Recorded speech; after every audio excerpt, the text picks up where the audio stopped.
Yeah. Rick Santorum. It's a whole lot of numbers you were talking about there. A lot of math. Yep, 9 minutes past the hour here, and now to developments in the Trayvon Martin shooting investigation. George Zimmerman has hired a second attorney to help prepare a defense if it is needed. That attorney, Halrig, told WOFL TV in Orlando he is ready for the challenge. You know, if you look at the forces arrayed basically against George, if you look at the media, particularly the national media, you look at the state attorney's office, the special prosecutor, FDLE, the U.S. Justice Department, and Craig has been standing in there tall, trying to stand up for this guy. I think it's time that we have just a little bit more effort put into putting the truth out and getting George's story out. Meantime, we have the results of analysis of a controversial 911 call that George Zimmerman made. At issue, did Zimmerman use a racial slur just moments before he shot and killed Trayvon Martin? Alina Cho joins us now with the very details, and people just eat up every minute detail, so this one would be critical. That's absolutely right, and I think people who are following this case really closely have honed in on this 911 call. A lot of debate about it, you know, and so we want to begin with that 911 call. Remember, this is the call that George Zimmerman made on the night of the shooting, before the shots rang out. In it, he can be heard mumbling something at one point. Now, some people say they hear him using a racial slur, but candidly, it is extremely difficult to hear exactly what he's saying. Now, we want you to judge for yourself. Listen carefully to the very end of this clip. He's running. Which way is he running? Down towards the entrance of the neighborhood. Okay. Which entrance is that he's heading towards? The back entrance.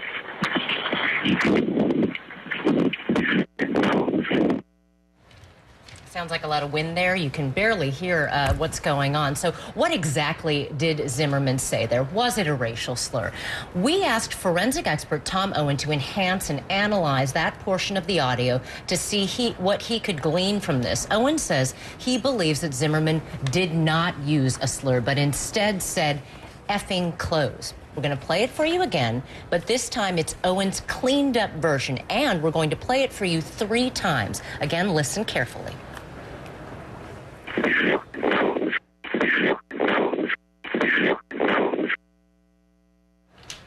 So hard to tell what he's saying. You know, we brought in another forensic expert just to be sure. Can you be sure, really? But we did. Ed Primo is his name. He did his own analysis of the very same clip. He sent us his advanced version, and he says that he believes that Zimmerman did, in fact, use a racial slur. Here's that version, and again, we're going to play it for you 3 times.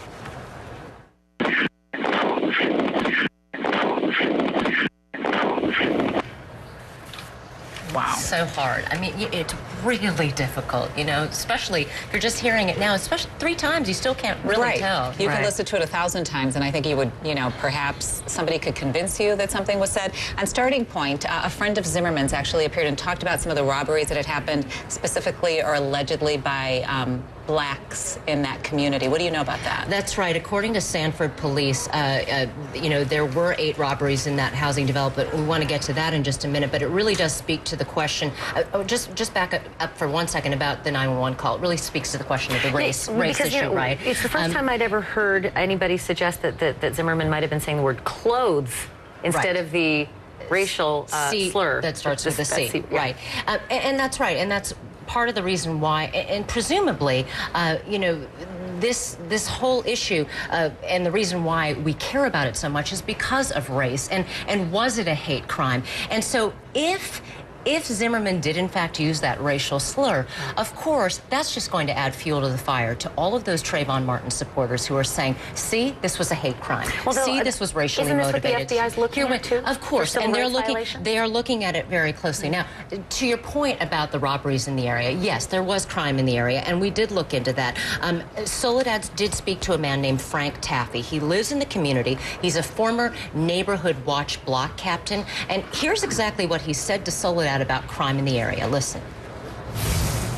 We had 8 burglaries in our neighborhood, all perpetrated by young black males in the 15 months prior to Trayvon being shot. One of those, it would have been 9, there would have been 9, but George Zimmerman, through his efforts of being a neighborhood watch captain, helped stop one in progress, documented in the 9/11 calls February 2nd my house was being robbed. And George, on his nightly rounds, watched this burglary in progress, called Sanford PD, waited for him, and helped ensure that nothing bad happened to my house.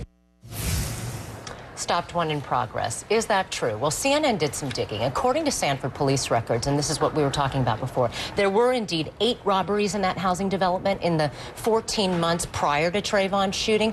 4 of them involved black male suspects. Another 4 had unidentified suspects. Listen to this interesting detail, too. There's also a 911 call dated 3 weeks before Trayvon was killed. Police were called to an address that matches Frank Taaffe's address. That's the man you just heard from. After the caller said they saw a black male near the home. But when police got to that address, there was nobody there. So, I mean, you know, there's a lot of he said, she said going on. Obviously, a lot of competing interests in this story. People who are supporting George Zimmerman on one side and people who are supporters of Trayvon Martin and his family on the other. And it really depends on who you believe. You know, when you look at that 911 call. What it should depend on, though, is the facts. That's right. And it really doesn't matter what we believe. Right. And ultimately, if this ends up in court, it matters what a jury gets to see. And they're going to be looking at all of this, including that 911 call. And what they hear. Don't know exactly. that. Don't know that. I seriously suspect a suppression hearing on that, without question. A hearing, at least. If it ends up ever in court, we are jumping way ahead of the game on that one.